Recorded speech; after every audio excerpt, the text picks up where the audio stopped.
Boy, masa ada loker 450 juta per bulan anjir? Kerja apaan tuh? Ya, ini sama itu kan kerjanya. Kayak gitu ya kerjaannya ya?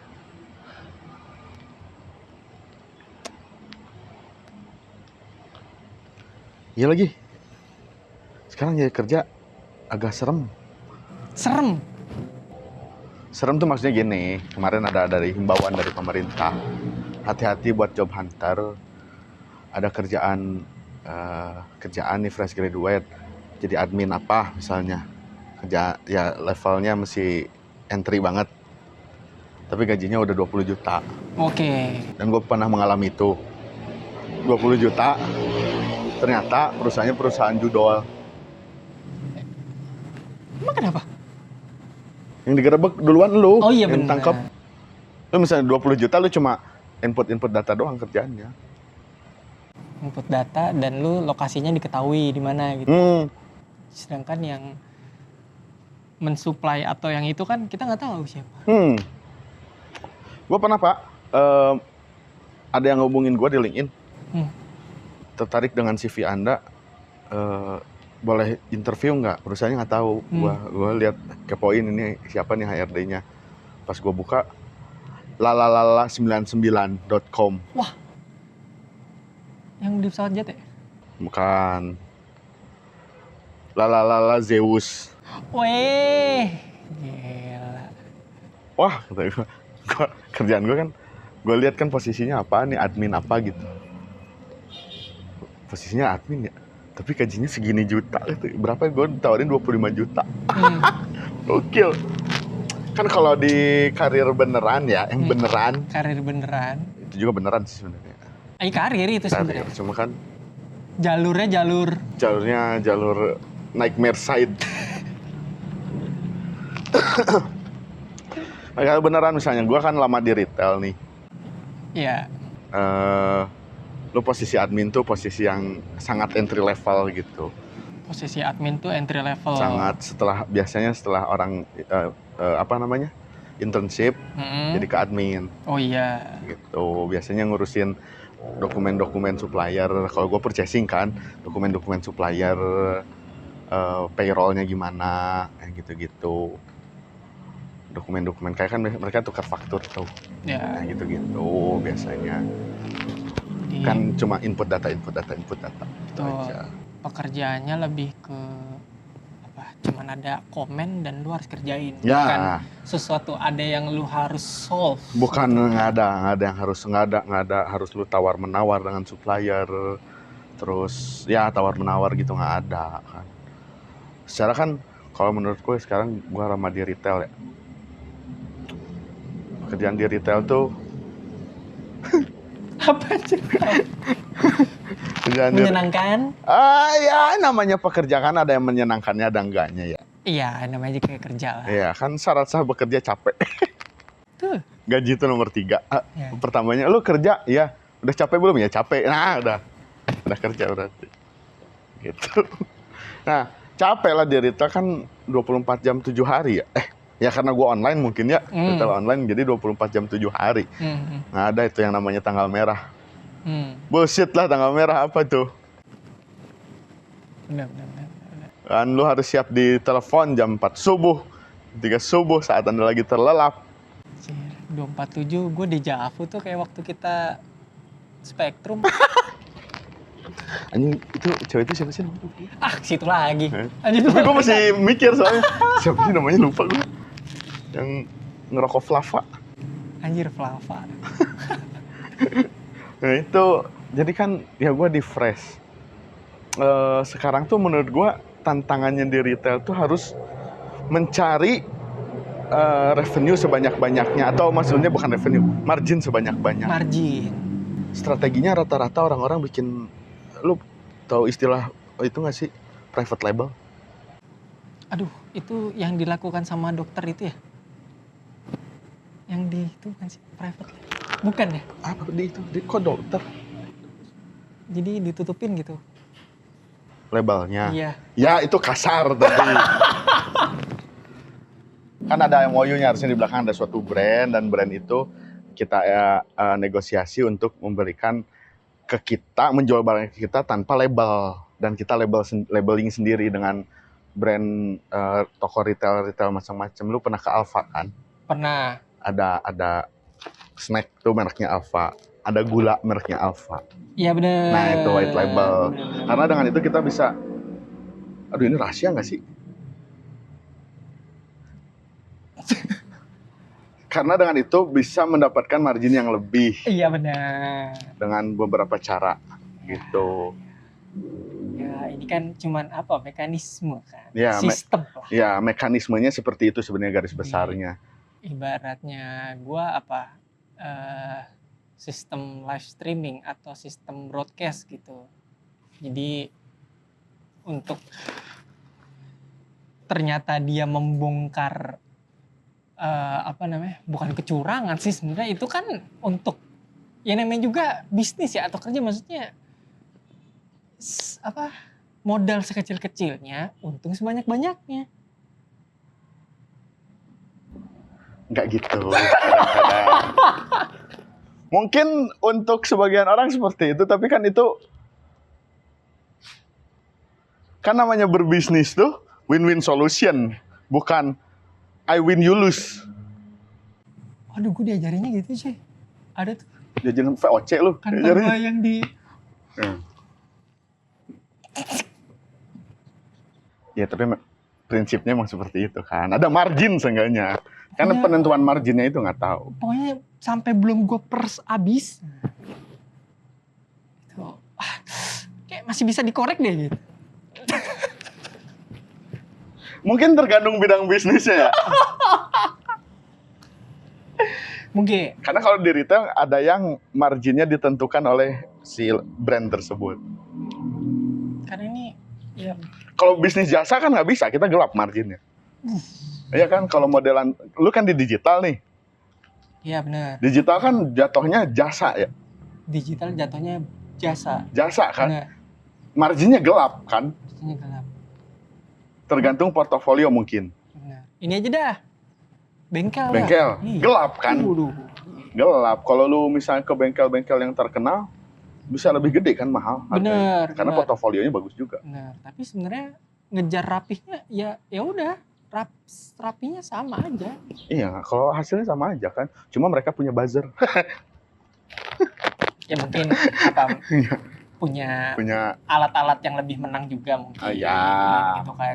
Karena untuk ngejar branding tadi kan, gue pakai alat-alat mahal nih, gue pakai bahan-bahan mahal nih. Gitu.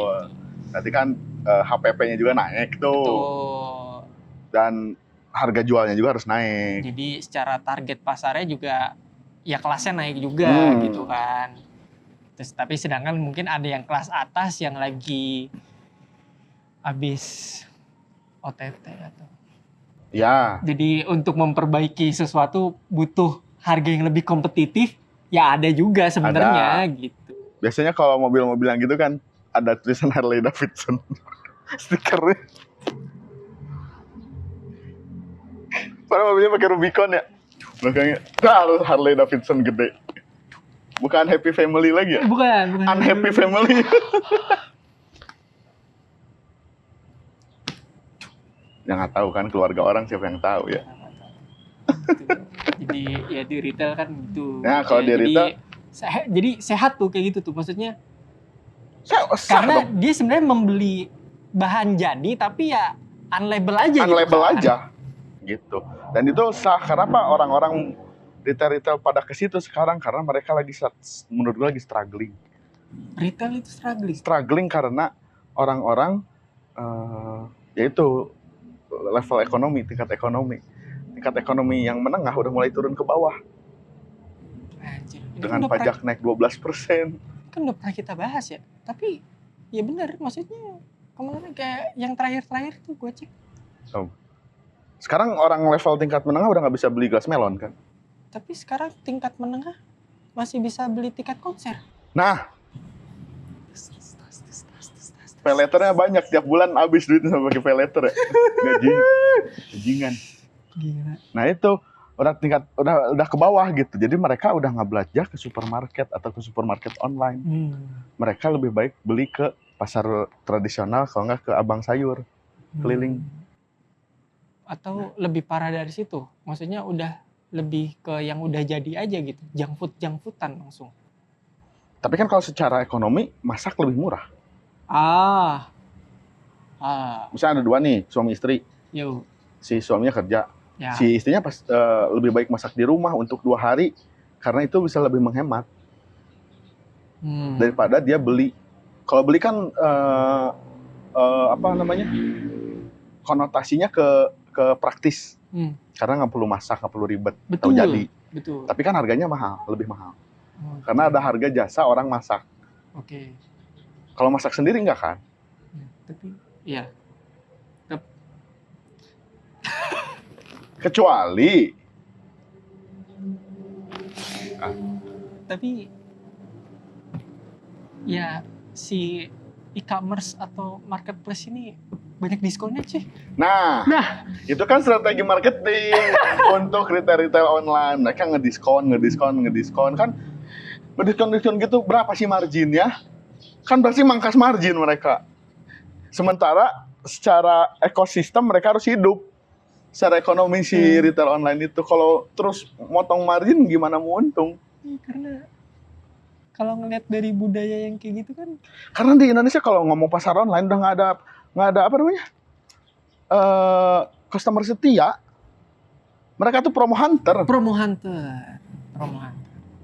Lalu ada pop up nih, ping, promo brand hijau 12. Ya. Gratis ongkir.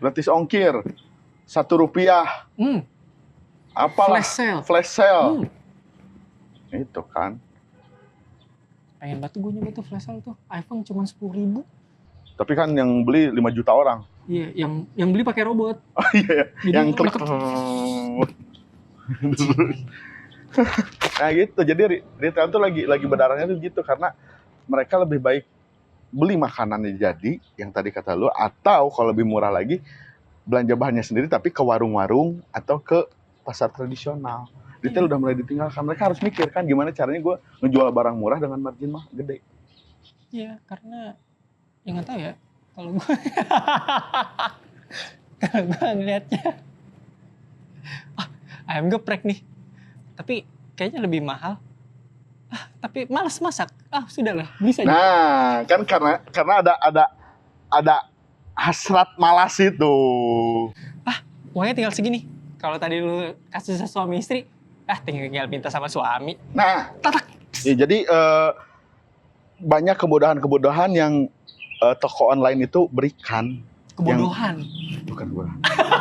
Itu tuh maksudnya biar toko mereka laku lah sebenarnya, tapi kan jatuhnya jadi memberikan perilaku konsumtif dari kita gitu. Padahal kita belum mampu untuk beli ini, tapi karena ada pay later, jadi bisa-bisa aja kita beli tek dan hidup dililit hutang, bos. Ya nggak sih? Gawat sih emang sih. Gitu kalau di retail, karena apa ya? Penjualan retail tuh katanya terus menurun katanya. Terus menurun ya karena itu. Yang level menengah udah turun ke level bawah dan lebih memilih ke pasar becek. Dengan hadirnya retail online juga sepertinya sama aja gitu. Karena kan harganya di retail online sama di retail offline hampir sama ya, mahal-mahal juga. Maksudnya mahal tuh untuk kalangan menengah ke bawah mungkin itu disebut mahal. Daripada belanja di pasar tradisional atau di abang-abang. Oke, mungkin kualitasnya lebih bagus, tapi kan kadang banyak orang di Indonesia yang memikirkan who cares about that? Who cares, bitch? Iya, kan sama-sama dimakan. Dimasak dan dimakan akan dipotong-potong juga. Saya tidak perlu kesehatan. Yang penting perut saya kenyang. Benar. Orang Indonesia tuh lebih ke perut sih. Ya. Karena primer. Karena kebutuhan ini primer. Masalah perut. Iya. Masalah perut. Iya, masalahnya tadi kebutuhan primer sudah bergeser. Udah bukan primer lagi nih makan tuh. Yang penting nonton konser, punya iPhone, beli mobil. Tapi sampai sekarang tuh masih belum bisa jualan, kasihan ya Apple. Oh iya, yang iPhone 16 ya belum masuk ke Indonesia ya. Ya itu kan salah. Itu ya ada kontrak sama Itu pemerintahannya. Terakhir itu cuy, gue nggak tahu sih apakah ngaruh ya. Apa direksi atau apakah si levelnya deh 4 orang mengundurkan diri era Jaya. Oh ya. Dibilangnya sih dengan alasan personal. Tapi menurut gue ya pasti ada imbasnya lah, inilah terkait penjualan iPhone yang nggak boleh masuk, belum boleh masuk. Iya. Ya kan pasti era Jaya paling gede menurut gue ya. Dari produknya Apple ya. Betul, karena Samsung kan udah di bawah Samsung sendiri kan, ya kan. Walaupun era Jaya juga itu resminya kan? Iya, resmi juga. Resmi juga ya, untuk merek-merek lain juga resmi sih. HP termasuk retail. Retail. Malahan sekarang kayaknya handphone udah jadi kebutuhan primer. Iya sih, handphone sih sekarang sih. Karena sekarang kan oke lah masih ada orang yang nggak pakai smartphone. Berapa persen sih di Indonesia? Berapa persennya mungkin lebih terwakilkan dengan gen boomer. Enggak juga, boomer sudah pada pakai juga. Lebih ke kelasnya juga. Lebih ke, kalau kata gue lebih ke letak geografis. Letak geografis. Jadi secara teknologi belum terlalu ini banget, ya dengan ini cukup aja lah gitu. Karena misalnya lo kan punya teman-teman yang kerja di perkebunan ya. Misalnya dia kerja di perkebunan di tengah hutan sawit nih. Lo beli handphone harganya 30 juta. Buat apa orang ada sinyal? Oke. Jadi kemerataan teknologinya belum ada. Justru dia emang beli HP 30 juta cuy. Karena satelit phone. Iya. Enggak, maksudnya kan bukan smartphone. Emang satelit phone segitu ya harganya? Mahal, Pak. Telepon satelit segitu? Iya. Kan buat komunikasi, bukan buat... Kan smartphone lu bisa belanja, lu bisa multitasking lah di situ. Itu kan buat komunikasi aja. Gitu. Sementara sekarang, ya efek pandemi lah. Semua jadi ketergantungan dengan smartphone. Beberapa orang. Sebelum-sebelumnya juga. Iya, cuma kan sekarang... Lebih masif aja. Lebih masif karena ya new normal ya. Semua bisa dilakukan di satu tempat dengan satu alat. Semua ada di genggaman tangan. Semua ada di genggaman tangan. Lu mau belanja, lu mau makan, lu mau apa, nonton film bisa. Nggak perlu ke bioskop. Nah itu kan kaitannya dengan retail yang berkaitan dengan digital. Secara digital marketing kan pasti lebih naik tuh. Contoh sekarang setelah pandemi lah gue liatnya. Konten-konten podcast, konten-konten mandi lumpur. Ya maksudnya live yang ada sawerianya. Apa sih? Saweria. Hey. Nah itu yang bisa nyawer live tuh makin masif kan. Itu sebenarnya jasa atau gimana sih? Iya. Enggak, gue nggak tahu gue ya. Gue mungkin kolot orangnya. Gue tidak menemukan kesenangan dengan gue nyawer duit nih. Terus ngelihat dia live ngapain. Tidak menemukan kesenangan dari situ gue. Jadi kalau yang sawer sih, gue ada 2 survei sih kalau menurut gue. Jadi ada 2 ini gue. Yang pertama tuh Imam Darto. Gue nonton podcast showcase Mas kan. Dia ditanya tuh sama si Enggok atau sama si Omes gitu kan. Lu pernah nyawer yang si joget-joget itu, yang apa sih, si setboard itu kan. Jadi ya nggak itu doang, banyak yang lain juga. Enggak, tapi kan ini kasusnya si Imam Darto. Iya, gue pernah jam berapa pagi gitu dia nyawer gitu, nge-give. Jadi ada orang yang memiliki kepuasan tersendiri kalau namanya di-mention cuy. Nama lu di-mention di depan banyak orang. Gitu ya? Gitu. Itu si Imam Darto. Terus ada lagi temen kantor gua, ex kantor gua. Ya gitu, seneng aja gitu. Ih, nama gue disebut Mas gitu. Nama gue di-mention. Iya, dibicarain lah, diucapkan gitu. Padahal cuma terima kasih, bla bla bla bla. Iya, terima kasih atau enggak, sukses terus buat ini gitu. Ini kalau konvensionalnya nyawer biduan nggak sih? Nyawer biduan. Tapi itu konvensionalnya kan? Ya kurang lebih lah ya, tapi kalau nggak nyawer artis lagi manggung kan kadang nyawer juga tuh. Iya. Konvensionalnya gitu nggak sih? Mungkin ya. Konvensionalnya lebih ke itu nggak sih, yang sumbangan masjid hamba Allah. Ya itu kan nggak dimention, nggak menemukan. Kalau bersedekah tuh, kalau dimention jatuhnya ria. Iya. Gitu. Nah konten-konten digital sekarang kan lu kan main di dunia digital dari Betul. dulu nih, otomatis naik ya. Pasarnya lagi naik mungkin sekarang. Pasar apanya nih? Secara demand, human resource-nya, terus secara kontennya kan berkembang begitu pesat gitu. Betul. Bukan kontennya apa maksudnya? Ya kontennya lah, isinya gitu. Trendingnya. Ya. Lagi sebegitu pesat. Demand-nya lagi naik juga, berarti lowongan pekerjaannya juga lagi naik dong harusnya. Lowongan pekerjaan naik, ya. Terus yang jadi masalah apa sekarang? Kenapa sebegitu banyak pengangguran? Oh, ke situ. Sebegitu banyak pengangguran. Sementara orang yang tertarik ke situ kan banyak. Pasti. Banyak banget. Banyak banget. Beberapa akademi atau apa ya? Kursus kali ya, yang tentang digital marketing banyak gitu. Sedangkan juga lebih di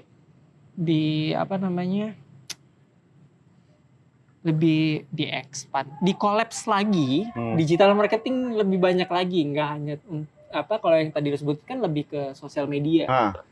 Tuh sekarang lebih merambah lagi ke SEO. Paid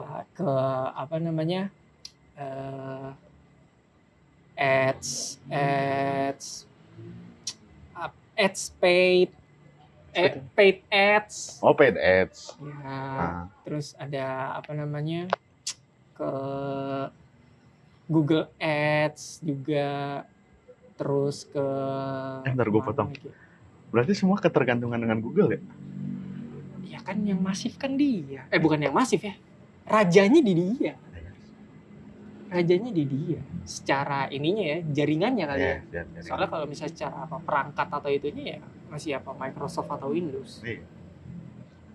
Gitu. Jadi ya lebih memang ke Google gitu. Makanya ya kan setelah DeepSeek keluar kan ada ketar-ketir. Tapi dulu Indonesia juga koar-koar tuh akan menggunakan search engine lain selain Google. Gatot kaca ya bener. Iya, Gatot kaca yang kocak banget sih. Kan maksud gua bukan meremehkan ya. Iya. Cuma realistis aja. Kita pakai yang sudah ada. Kalau menurut gue bisa. Cuma asalkan jangan plat merah aja. Ya Google kan swasta ya. Emang kenapa kalau? Ya lu lihat aja tuh. Kan menterinya baru sekarang. Coba lu udah lapor pajak belum? Lapor. Ya kemarin lapor. Sekarang kan dirubah. Apalagi nggak tahu. Udah nggak pakai DJP. Oh iya. Cortex. Yang scan. Lagi pada ngomel-ngomel aja orang-orang pajak. Kita yang bayar, kita yang harus repot. Iya. Gitu. Ya balik lagi ya. Udah terlalu banyak. Ya jadi yang digital marketing tuh udah lebih, kalau di collapse lagi lebih banyak lagi gitu. Jadi secara kenapa masih banyak pengangguran, menurut gua ya kemauannya sih cuy, karena itu lebih belajar dan teknologi kan. Iya. Dibandingkan kayak misalnya marketing atau misalnya sales, HR, finance mungkin beda hal kali ya, karena udah mainan matematika. Apalagi supply chain misalnya. Supply chain lebih kayak itunya, maksudnya ke yang itunya tuh lebih ke soft skill atau mungkin cara berpikir lah. Betul. Yang penting lu bisa mengerti alurnya kayak gimana bisa, tapi ini lu udah ngerti alurnya, terus gimana caranya biar bisa jalan, ya lu harus ngerti teknologinya juga. Ya, melek teknologi. Tapi atau ini asumsi gue aja ya. Mungkin secara supply-nya banyak nih orang-orang yang interest ke digital marketing, tapi orang dari sekian banyak itu tuh untuk memasuki demand-nya, kualifikasinya masuk nggak? Maksudnya kayak gini, kan harus mengerti teknologi ya. Orang-orang supply-nya ini orang-orangnya mengerti nggak tentang teknologi? Atau siap nggak untuk menggunakan teknologi? Kan rata-rata orang yang, atau ya, banyak orang yang sok ngerti aja, sebenarnya nggak ngerti. Atau ngerti cuma luarnya aja, contoh gue gitu. Gue cuma tahu, oh paid ads itu gini. Tapi nggak tahu gitu cara mengoptimalisasinya. Banyak nggak sih orang seperti itu? Jadi teknologinya udah ada, tapi orangnya nggak siap untuk menggunakannya. Atau untuk bijak menggunakannya. Itu sih setidaknya ya banyak, tapi setidaknya sudah mulai dulu cuy. Setidaknya udah mulai dulu ya. Jadi di saat lo udah nyebur, udah kecemplung di posisi itu, ya mau nggak mau kan lu nggak mungkin yang langsung supervisor atau ya, pasti senior gitu kan, pasti junior atau misalnya staff biasa. Dan itu ya masih diarahin, masih di guide sama manajernya gitu. Jadi nanti dari situ bertumbuh. Kalau untuk memilih bertumbuh ya. Emang ada yang memilih untuk stop? Ya karena apa ya? Maksud gue, kenapa mungkin mereka ada yang berpikiran untuk stop itu, perubahannya cepet. Oh, nggak siap untuk agile ke situ ya? Agile-nya bener. Lu harus nggak siap ngejar. Gitu. Nggak siap ngejarnya. Ya. Karena kayak misalnya supply chain, orang udah bisa lebih tahu dengan forecast. Ya kan? Udah panduannya itu. Panduannya gitu. Sedangkan ini lu terus memperbaharui diri. Betul. Karena untuk bisa lu bisa bertahan di branding atau di digital marketing itu, ya lu harus ikutin semua. Tapi goalsnya apa sih misalnya digital marketing? Sales kan goalsnya? Pastilah jualan. Iya, sales. Jualan, personal branding pun untuk menjual diri, kan, jualan lagi. Sales kan, engagement, traffic, exposure. Sama aja, arahnya setelah, emang kalau gue udah terkenal, misalnya, terus gue mau ngapain? Udah terkenal aja gitu. Harus ada sesuatu yang dijual. Tuh. Terus kalau yang mandi lumpur apa yang dijual? Pertanyaannya itu. Nah itu maksud gue, SDM-nya nggak siap, belum bijak untuk. Aduh, takut gue ngomongin. Yang dijual apa? Yang dijual tuh belas kasihan. Dia kan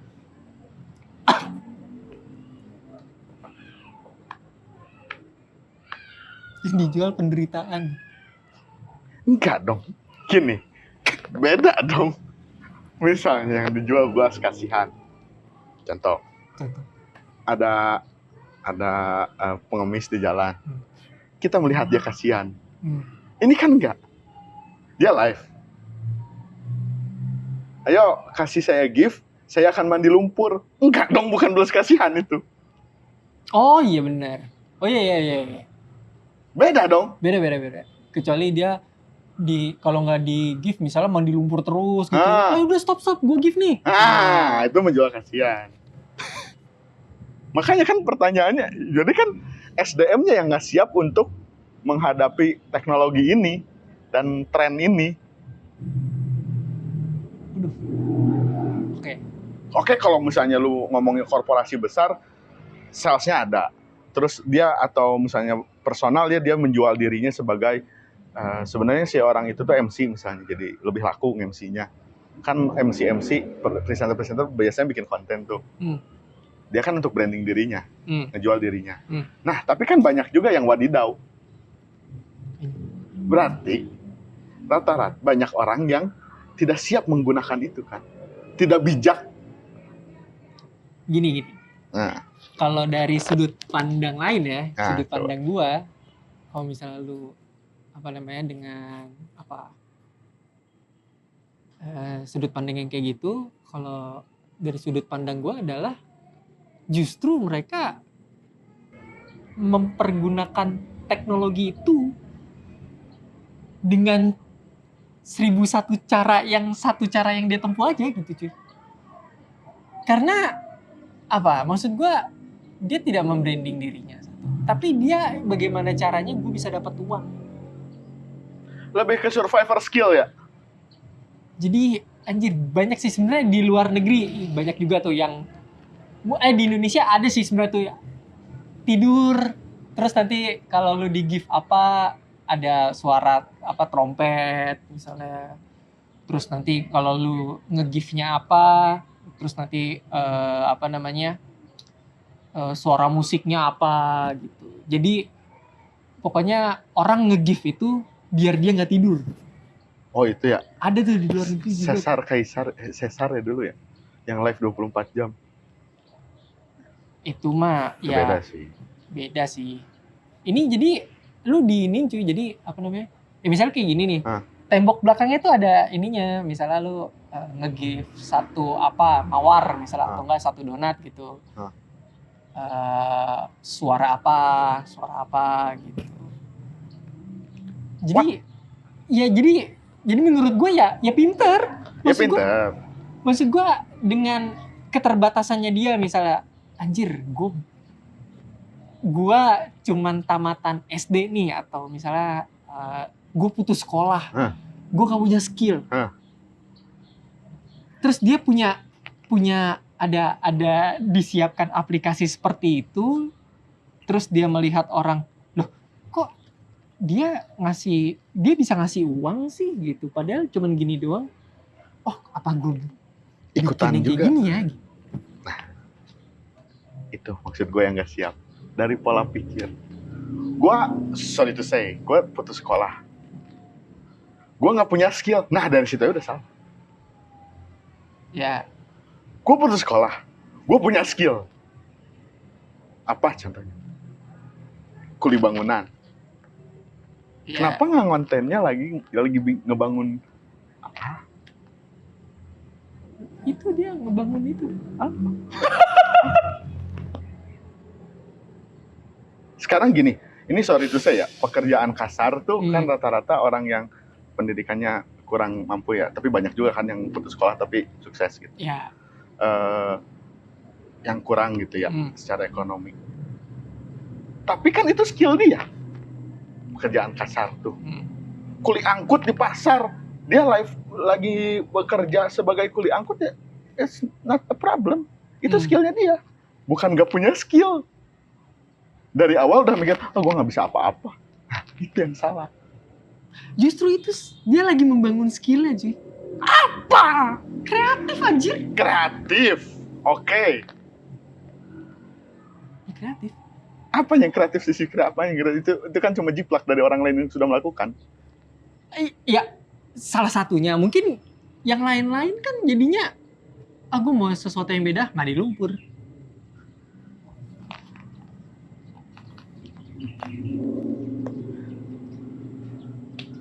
Santet digital ya. Santet online. Sugihan online. Membaca. Sekarang perdukunan aja online ya. Pokoknya banyak cuy yang apa ya. Jadi kalau dari sudut pandang gue gitu, mereka ya survivor skill mungkin ya yang ditingkatin, maksudnya pokoknya apapun yang terjadi dengan orang bisa. Bentar, bukan survival skill, survival instinct. Iya, karena skillnya nggak diasah sama dia, tapi dia punya insting gimana caranya gue harus bertahan hidup. Nah. Gitu kan, jadi ya gimana, maksud gue banyak banget waktu masih zaman 2022-2023 tuh. Itu tuh melukis di air. Ada catnya dong. Dia ngelukisnya di sendok kalau nggak salah. ngelukis di sendok, terus mungkin bahannya melamin ya, jadi yang nggak nempel, terus pas di air ya dia ngambang. Oh, itu ada skillnya. Ya kan? Itu gitu. Bagus. Gue tahu itu yang kayak orang ngecat mobil juga pakai kayak gitu tuh. Ya. Ngecat. Oh ya, yang mewarnain kain, karbon gitu ya. Terus ada yang ada apa parodinya kali ya. Nulisin nama aja di sendok itu. Oke, Bang Fahri, makasih. Terus nama lu di situ. Oh. Ya itu kan punya skill ya. Gitu. Terus apalagi ya, kayak tadi bacain kodam. Terus saling follow juga ada. Padahal follower dia cuma 200. Iya, jadi misalnya nama lu dicatetin, cuy. Jadi nama-namanya dicatetin. Oke, nanti saya follow ya, kayak saya follow. Ya. Tapi namanya dicatetin. Jadi nama lu udah di-mention, udah diucapin di situ. Terus nama lu juga tertulis ada di situ gitu. Gitu. Banyak banget yang kayak gitu-gitu kontennya. Tapi ya itu dia maksudnya. Yang penting gue dapet uang. Survival instinct kan. Ya sih. Dan itu yang lebih personal berarti kan. Personal kayak gitu kan.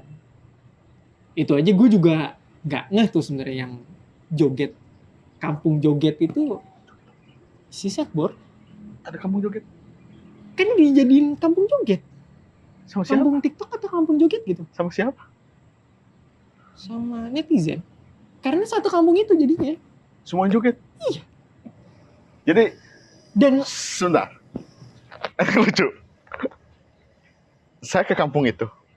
Terus kalau ada orang sensus, mata pencaharian utama di kampung ini adalah joget. Konten kreator dong. Konten kreator. Kan biasanya suatu daerah mata pencaharian utama petani. Iya benar. Pedagang. Ya. Konten kreator. Padahal dia cuma joget doang. Dan itu emang tadi kirain gue lu anjir ironi juga ya. Maksudnya karena ada anak mudanya, bro. Ada anak mudanya. Sebelumnya emang yang tua-tua. No. Sebelumnya yang bapak-bapak gitu yang ya mungkin tadi lu bilang kayak yang petani tadi mungkin dia butuh tambahan, pencarian tambahan gitu kan. Ya live kayak gitu ya mungkin bisa jadi tambahan, tapi ini ada anak mudanya gitu. Maksud gue ya sedikit ironinya mungkin di situ. Gitu. Ya, sedikit ironi. Terus yang tadi bapak-bapaknya, terus jadi apa namanya? Regenerasinya hilang. Iya. Regenerasi konten kreatornya tapi jadinya. Iya, tapi regenerasi konten kreator.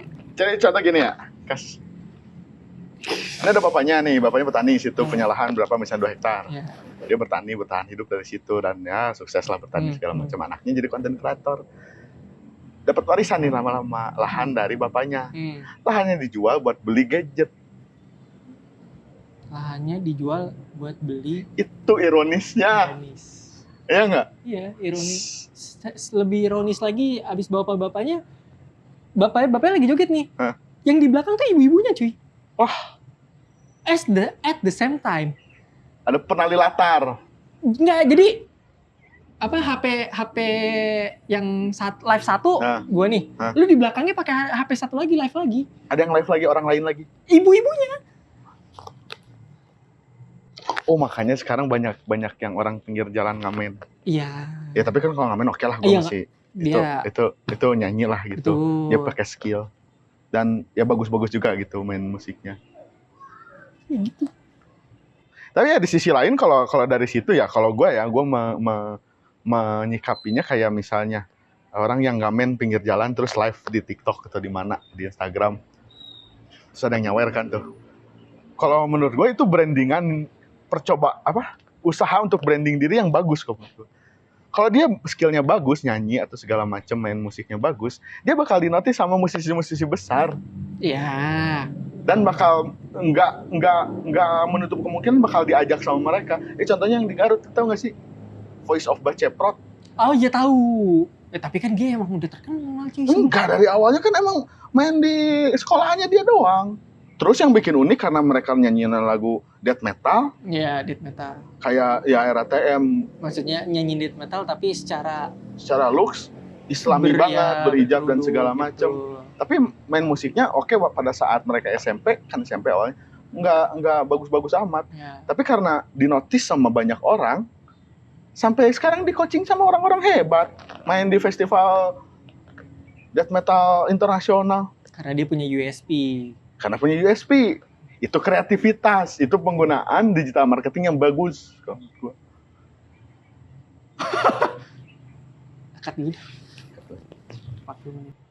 Gak lanjir. Gak. Tapi emang Voice Bacepet, kok nggak salah dia juga udah pernah ngikut-ngikut kontes, bukan sih? Iya, dia main kontes antar SMP. Ya berarti bukan dari digital marketing dong. Tapi gurunya ngerekamin. Ditaruh di Facebook. Okay. Nah, terus notice lah ini orang-orang bocah-bocah berhijab kok main musik gini ya? Iya. Lu nggak ini dosa? Ngapa urusannya? Musik haram kan? Wah!